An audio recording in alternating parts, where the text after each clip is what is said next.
Hello and welcome to the Enterprise Talk Conversation Series, a peer knowledge resource by the CXOs for the CXOs. Now to our host, Kanika Goswami. Welcome to our podcast, On Stage with Enterprise Thought Leaders.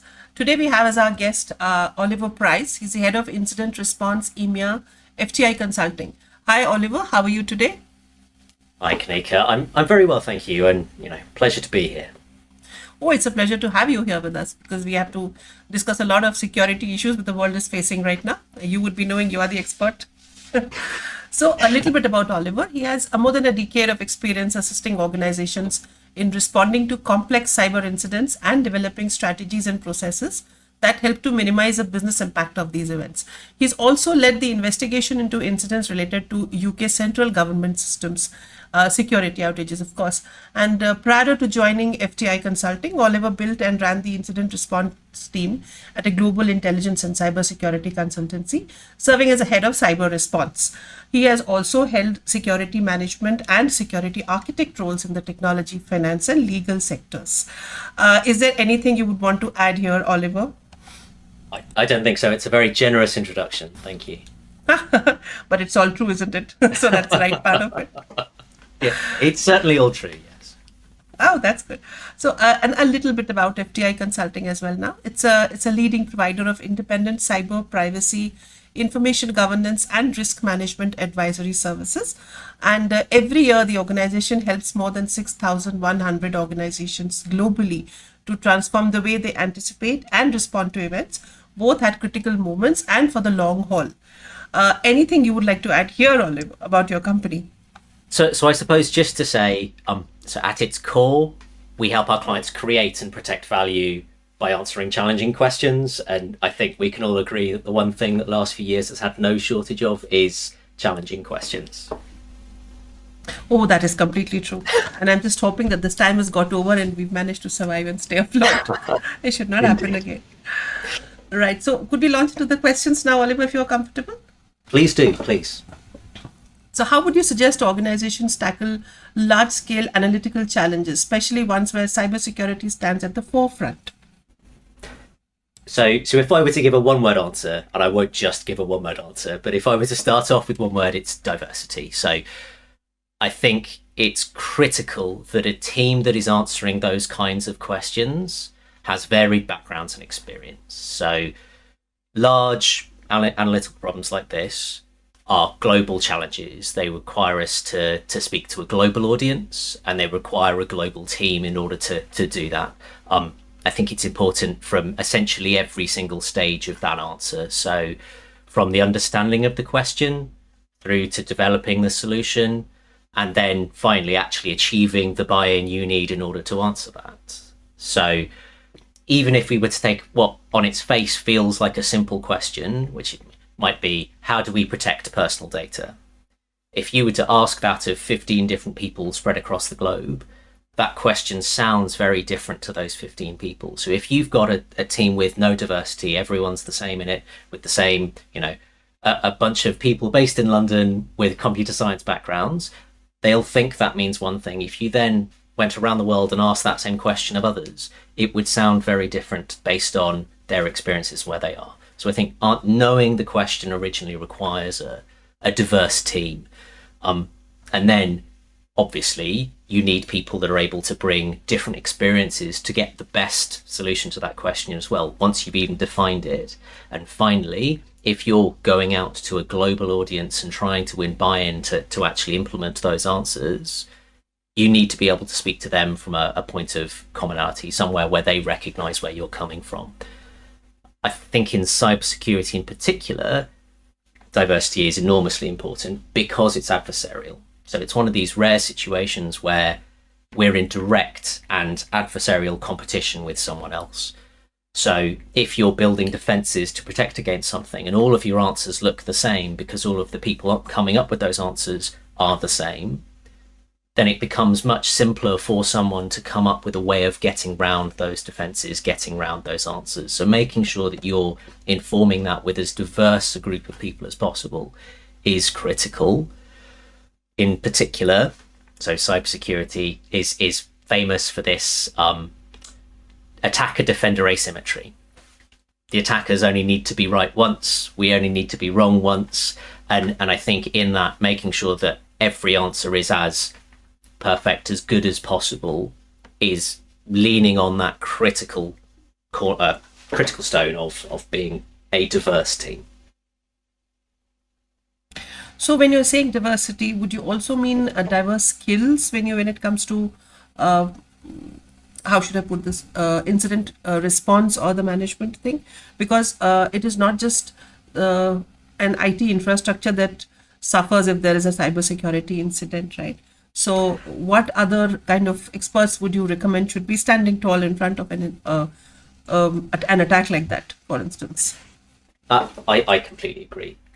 So one of the things that I'm really lucky to have in my team at FTI more broadly is a series of experts from across the spectrum that we can draw on. So as these large problems develop, often the first questions tend to be around IT, tend to be around cybersecurity. How did this happen in the first place? What can we do to limit that? But very quickly, the impacts become organizational there. Well, how do we communicate to people? And that's where my colleagues in the crisis communications side of things are critical to me. How can we make sure that we can reassure our customers or our staff that things are under control or going to get better? It might be questions around the personal data in particular. So being able to approach those individuals that understand the regulatory impact of this. It might be that this is a publicly traded organization, and actually the real concern is around the financial records of the business. How do they know that they can sign accounts off when the annual accounts are in? And again, being able to communicate with professionals in FTI that I work with day in, day out on that front allows us to do this. But I think those lessons are just as applicable to anyone in their own organization. Those people that you work alongside with, but maybe not with every day, those people quickly become much more part of your day-to-day during cyber events, during these kind of crises. Zero-day attacks have emerged as a top security concerns since security vendors are often unaware of the vulnerabilities that they carry. What steps should CIOs take to identify and mitigate vulnerabilities that can lead to zero-day attacks in particular? So knowledge here, as in many things, is power. So if you don't know where the vulnerability is going to be, what I'm saying there is knowledge is good. But we've said that there's one thing that you don't know. What is the vulnerability going to be? It's a zero-day, it's an unknown. Knowing everything you know about the other side of that is as good as you can get, really. So knowing what data you've got, what's valuable, where it is, and what you've got exposed is the critical piece there. Now, in an ideal world, you would know everything about all of your data, all of your systems. However, experience teaches us that that's not reasonable for most organizations. It's a really difficult problem. Yeah. So there's a great quote from Frederick the Great, which is, "They who defend everything defend nothing." And I think this is where we get to the critical point of this question, which is knowing what is important to you, knowing what is the most important data or system or other things, where is the organizational value, and knowing where your greatest points of exposure are. If you can know as much as possible about those two things, when the unknown happens, a zero-day event in this case, you know that you can answer that question as quickly as possible. Now, this is a question that I think we could ask you. However, I already know the answer, that it is not possible for CIOs to be able to put up a perfect response team or put up a perfect defense. But however, what do you think are the best practices they can still have in place for ensuring a maximum possible security for the organization? And also, how does FTI Consulting help them to put up those best practices in place, also help them once they break? So to almost turn this on its head, what are some of the things that we see that organizations aren't doing? So I think that the solutions to the problems we see most often are in knowing your key stakeholders. So as a CISO, knowing who you're expecting to be dealing with when the worst happens, and in particular, knowing what they care about. Because once you know what someone cares about, you know how to communicate to them, you know what they're going to ask you, hopefully in 72 hours as things develop. Crises are are situations that have bad or not enough information. So being able to predict that as much as possible is important. So knowing what the key motivators are for the CFO, that might be financial impact, knowing for the general counsel, which could be legal or regulatory risk, the HR director, that might be how can they reassure staff. If you can understand who your key stakeholders are, you can predict what they're going to want to know, roughly when they might want to know it. What I'm saying here is that you don't know what the answers are going to be ahead of time. You can't plan for that, but you do stand a good chance of knowing what the questions are going to be. So if you can prepare for the questions, then that gives you a much better running start at being able to answer them when you land in this undefined, unsure crisis. As far as what FTI do, we assist clients in two situations, two ways. The first, the ideal, is by helping clients ahead of time. So before they have the crisis, before they have the incident, and that's through developing plans. But most importantly, it's in running exercises to test those plans and setting up those linkages that I just talked about. As we often say, incident response is hard, which is why you need to practice it. Because if you don't practice, you lose the muscle memory and it all slows down and becomes a bit of a difficult day for most people.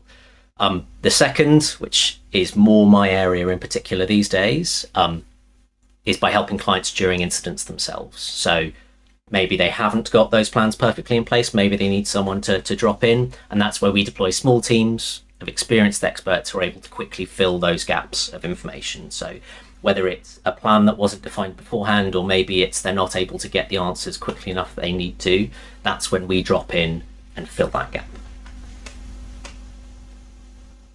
But do you really think that there are practices that CISOs can put in place and they're going to really help in adding on to the security or fighting attacks or reducing vulnerability? Is it possible actually to predict it and plan for it? Exercises is what you're saying is probably the best bet you have. The people are ready for the incident when and if it happens. But are there some things people can keep in place to make sure that they don't happen? So there certainly are. I think that you can pick a standard, you can make sure you've got a certain amount of rigor that you're putting in place in order to protect your organization. And I think knowing more about what you're trying to protect is the critical point here. That's how you understand what you actually need to put in place. There are a few, if I were to refer to them as basics, I'm not being fair, but there are a few core critical things that most organizations should have to protect themselves. This might be multi-factor authentication. It might be a reasonable level of detection and investigation capability. It's probably going to be making sure that everything you've got exposed to the internet is patched, so that the 0 days, the only things that are getting in at that point. But particularly at scale, particularly for large organizations, that becomes hard. So it's actually about saying, where are you going to put your finite resources? What are the barriers around resilience that you need to create, so that when one thing happens, it happens in the area that you care less about. And it's about making sure that you can progress through that. You take as little damage as possible from the unknown when it happens. And I think that will lead us to the next question that we have. As the vulnerability in organizations increases, what additional checks and balances should CISOs put in place that FTI Consulting recommends, and of course you recommend? Certainly. And I think, to call back to something I said earlier here, if the first step is knowing the value, knowing what you've got and what's important and what's valuable to the organization, the next step is protecting that valuable part, and in particular measuring how you're protecting that. So if you've got a particular system that is where the vast majority of your organizational function and value is, that's obviously where you need to be making sure you're putting the protection in place. But it also is where you need to be making sure you're checking that protection. So one of the common pitfalls we see is organizations that have gone to third-party outsourcers to protect things. And that's a very legitimate step, but they've assumed that's being done, that's being protected. And I think what you need to be doing is, particularly for your very sensitive, very valuable parts of your organization, is providing effective challenge. You should be making sure that what's being done, what's being claimed to being done, is being done, that protections are actually functioning the way you think they are. That could be penetration testing. It could be some level of, well, yeah, I know you're doing these checks, but show me the evidence that that's happening on a quarterly or annual basis. As the old Russian proverb goes, trust but verify, I think is really, really important at this step. If I'm allowed another callback as well, I think that what's really important for CISOs in particular, it can be quite a lonely job. I think you're the one that is responsible for this risk, this big unknown that happens infrequently, that comes up. So I think building yourself a network allows you firstly to get some of that loneliness, that stress out, but also it means that you can pull on the diversity of other people as well. At the end of the day, if you are one person, you might have a team below you, but you're the one that is making the decisions. So being able to reach out to your peers, hopefully from other backgrounds, other experience, and seeing how they're solving similar problems to you in a different way, it's a really good way of making sure that you've got those checks and balances in place. Right, I think, and very few people mention that, but a peer network is extremely important for a CISO at least. Because the CIO knows what he's doing. A CISO is up against something completely unknown. So, well, it's a Marvel universe out there. You don't know where it'll come from and where it'll hit you.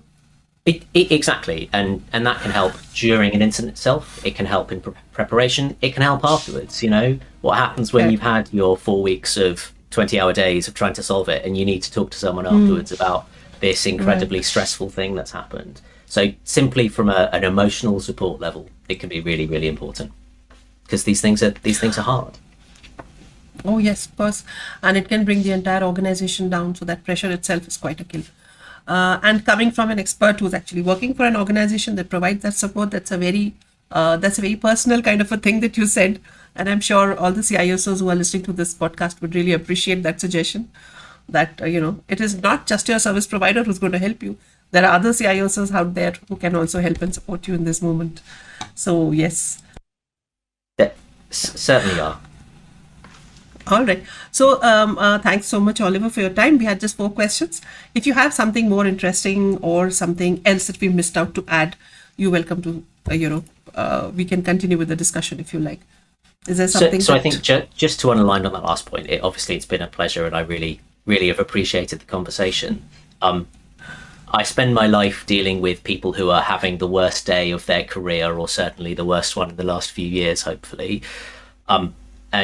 And that point around making sure that you set up networks internally within the organization to understand what your key stakeholders can understand, but also how to support each other is the lesson. These incidents, these situations are hard. And then making sure you've got the way to support yourself, others in the organization, or your team more broadly is particularly important in Mental Health Month as we are at the moment. Yes, so that's what this is about, right? Support for each other, especially people who are under a tremendous lot of pressure at any point in time. Indeed. Yes. Yeah. Thank you so much for that insight, Oliver. Over and above what we discussed, thank you so much for your time as well. Thank you. Likewise. Thank you, Kanika. It's been a pleasure. Thank you so much for being with us. Please do follow us on social media for regular updates and new content.